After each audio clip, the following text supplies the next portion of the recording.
श्री स्वामी समर्थ. जय गिरणारी. तुमच्या मनातील सर्व इच्छा श्री स्वामी कृपेने पूर्ण व्हाव्यात अशी प्रार्थना करतो आणि आजच्या या व्हिडिओला सुरुवात करतो. आज आपण रथसप्तमीविषयी माहिती घेणार आहोत. 2024 या वर्षामध्ये रथसप्तमी कधी आहे, पूजा कशी करावी, सूर्यास एक वस्तू अर्पण करायची असते, त्याने आपणास व आपल्या कुटुंबास काय फायदा होतो हे आज आपण जाणून घेणार आहोत. तत्पूर्वी व्हिडिओला सुरुवात करण्याआधी आपण जर चॅनलवर नवीन असाल तर सबस्क्राईब करायला विसरू नका आणि व्हिडिओतील माहिती आवडली तर लाईक करा आणि ती इतरांना पाठवा.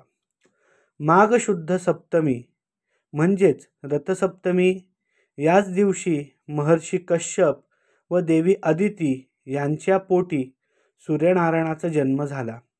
या दिवशी सूर्यदेव 7 घोडे असणाऱ्या रथावरती प्रगट झाले, म्हणून या दिवसास रथसप्तमी असंही म्हटलं जातं. या वर्षीची रथसप्तमी ही 16 फेब्रुवारी 2024 रोजी आहे. सूर्यनारायण यांच्याविषयी कृतज्ञता व्यक्त करण्याचा हा दिवस आहे. या रथसप्तमीला आरोग्य सप्तमी, सूर्यसप्तमी, महासप्तमी, सूर्यजयंती असंही म्हटलं जातं. सूर्यदेवाची जन्मतिथी म्हणून हा दिवस साजरा करण्यात येतो. या दिवशी सूर्यदेवाची मनोभावे पूजा केली जाते. सकाळी ब्रह्ममुहूर्तावरती उठून प्रातःकर्म करून सूर्याला अर्घ्यदान करायचे आहे. सूर्यदेवाची पूजा केल्यास आपणास आरोग्य, कीर्ती, मान सन्मान, सरकारी कामामध्ये यश निश्चितच मिळतं. नवग्रह देखील प्रसन्न होतात. तसेच सूर्याची पूजा केल्याने वडील आणि मुलगा यांच्या नात्यातील गोडवा हा कायम राहतो. मतभेद कमी होतात. सूर्यदेव हे शनिदेवांचे वडील आहेत. सूर्याने शनिदेवास वचन दिल्यानुसार सूर्यदेव 1 महिना शनिग्रहाच्या राशीमध्ये शनीच्या घरी राहायला येतात. या दिवशी म्हणजेच मकर संक्रांतीलाच शनिदेव मकर राशीमध्ये प्रवेश करतात. वडील पुत्राच्या नात्यातील जी कटुता होते ती संपून गोडवा निर्माण होतो. म्हणूनच मकर संक्रांतीच्या पासून रथसप्तमीपर्यंत सूर्याची पूजा करण्यास अनन्यसाधारण महत्त्व आहे. परंतु एवढे दिवस आपल्याला पूजा करणं शक्य झाले नाही, तर आपण रथसप्तमीच्या दिवशी पूजा करावी. याने वडील पुत्राच्या नात्यातील गोडवा राहतो अशी मान्यता आहे. या दिवशी सूर्योदयास आपण जे सूर्यास अर्घ्य देणार आहोत तर या पाण्यात थोडेसे गंगाजल व कुंकू टाकावे. एक लाल फूल टाकायचे आहे. थोडेसे तीळ टाकायचे आहेत. सूर्यास गंध अक्षदा फूल अर्पण करायचं आहे. नमस्कार करायचा आहे. ओम सूर्याय नमः या मंत्राचा जप करत अर्घ्यदान करायचे आहे. सूर्यनारायणाला नैवेद्य दाखवायचा आहे. नैवेद्यामध्ये तुम्ही खीर, पुरणपोळी किंवा दूध साखरेचा नैवेद्य सहज उपलब्ध करता येतो, हा देखील दाखवू शकतात. तसेच या दिवशी सूर्याचे 12 नावं घेऊन सूर्यनमस्कार घातले जातात. या दिवशी एका पाटावरती गणपती, रंगनाथ म्हणजेच गोपाळकृष्ण मांडून सूर्याचं चित्र रेखाटून सूर्याची पूजा ही केली जाते. रांगोळीच्या साहाय्याने आपण हे चित्र काढू शकतो किंवा तुमच्याकडे सूर्याचं चित्र किंवा फ्रेम असल्यास त्याची पूजा तुम्ही करू शकतायत. या दिवसापासून सूर्यनारायण आपल्या रथात बसून प्रवास सुरुवात करतात. सूर्य हे नवग्रहांचे राजे आहेत. सूर्याचे रथात सूर्यलोक, नक्षत्रलोक, ग्रहलोक, भूलोक, नागलोक, स्वर्गलोक आणि शिवलोक असे 7 लोक भ्रमण करण्याचे सामर्थ्य या रथामध्ये आहे. रथसप्तमीच्या दिवसापासूनच तापमान जे आहे ते हळूहळू वाढत जाते.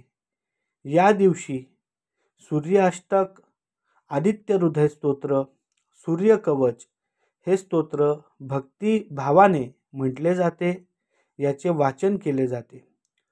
सूर्यरथाला असणारे 7 घोडे हे आठवड्याच्या 7 वारांचे प्रतीक आहे. रथाला 12 चाके देखील आहेत. ही 12 राशींची प्रतीके आहेत. या दिवशी काही धान्य किंवा 12 धान्य देवासमोर ठेवून त्यांची पूजा केली जाते. यामध्ये ज्वारी, बाजरी, गहू, हरभरा, तांदूळ, वाटाणा, मूग, मटकी, मसूर, मका, तीळ, शेंगदाणे किंवा घेवडा अशी धान्य देखील आपण घेऊ शकतात. एक सुगडं घेऊन त्याला आपण हळदीचं लेपन करावं.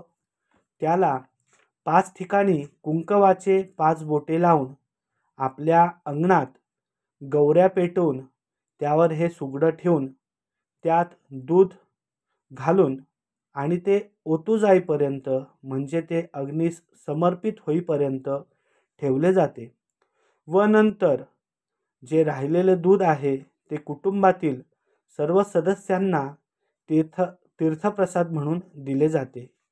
तुम्हाला गौऱ्या पेटवणं शक्य नसेल तर हे सुगडं सूर्योदयापूर्वी गॅसवर ठेवून थोडंसं तापवायचं आहे आणि त्यामध्ये दूध टाकायचं आहे आणि आपण जिथं पूजा मांडतो त्या ठिकाणी नेऊन हे सुगडं अलगद उचलून घ्यायचं आहे. आपल्या पूजा मांडलेल्या जागी ते सुगडं नेल्यानंतर त्यामध्ये दूध टाकायचं आहे. निश्चितच आहे की ते सुगडं गरम असल्यामुळं त्यात दूध टाकल्यावर ते पटकन ओतू जाणार आहे आणि नंतर त्या दुधाचा आपण प्रसाद घ्यायचा आहे. रथसप्तमीच्या मागे एक कथा आहे, ती थोडक्यात आपण जाणून घेऊया. भगवान श्रीकृष्ण यांचा मुलगा सांब यास स्वतःचा खूप अभिमान होता. एकदा दुर्वास ऋषी हे श्रीकृष्णास भेटण्यासाठी येतात. दुर्वास ऋषी हे अत्यंत रागीट आणि कोपिष्ठ होते. हे श्रीकृष्णाच्या मुलास कदाचित माहीत नव्हते. दुर्वास ऋषी खूप कठोर तपस्या आणि तप करून श्रीकृष्णाला भेटण्यासाठी आले होते. त्यांचे शरीर हे तपामुळे पूर्णपणे कमजोर झाले होते.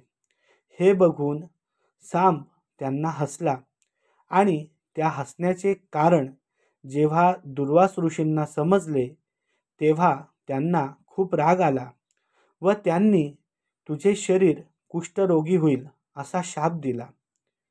अनेक वैद्यांनी त्याची चिकित्सा केली पण काहीच फायदा झाला नाही, काहीही निदान झालं नाही.